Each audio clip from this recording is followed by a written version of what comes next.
Well, Christmas may be tomorrow, but Aggie football is looking ahead to the new year.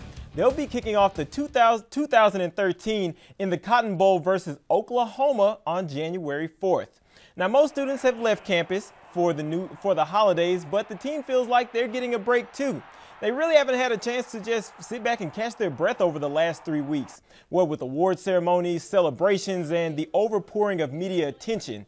That's why Coach Kevin Sumlin is more than happy to wait until January to play that bowl game. I know how tired I was flying around to Orlando and New York and all these other places. We had players all over the place. And so, you know, if we had played, that 4 days actually helps us, I think, with a number of our players that are involved in award ceremonies and different things. In the NFL now, the Cowboys were hoping to unwrap an early Christmas present yesterday with a win over the Saints, but things ended up being a nightmare before Christmas. Dallas did make a furious fourth quarter comeback, but key mistakes helped seal a loss.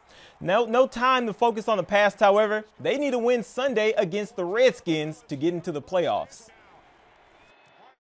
You play every week and you don't think about what's ahead or anything about your opponent and everything, but that's the only reason you really play in a lot of ways, is to get in the playoffs so you can have a chance. You know, when you get in, anything can happen. I know that. If we have an opportunity to go to the playoffs, regardless, we got to go play the Redskins and play them tough and see where it falls. We want to win every game. You know, losses, and they hurt.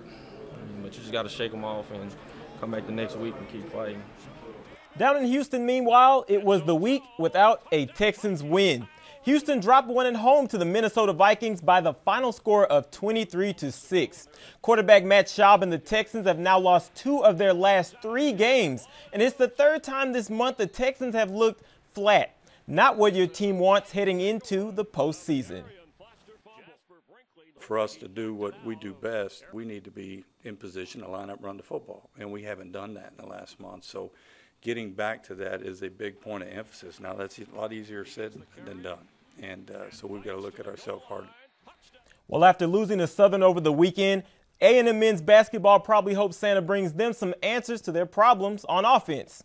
The Aggies are struggling to score and look out of sync when they have the ball. They're in the bottom half of the SEC in total offense, and that's something opponents have started to realize. People know our team now, and they scout it, and they force us to shoot jump shots, or they try to take Elson away, and we really struggle scoring. But we got to have a better post presence, offensively and defensively, to beat teams. Well, let's end it on a good note tonight. A&M women's basketball center Kelsey Bone was named SEC Player of the Week. The senior from Houston averaged 27 points and 10 rebounds over the last 3 games. And that's a look at sports. Bruce? All right, thanks, Lane, and keep it here. Conley's in with a final check of your Christmas holiday.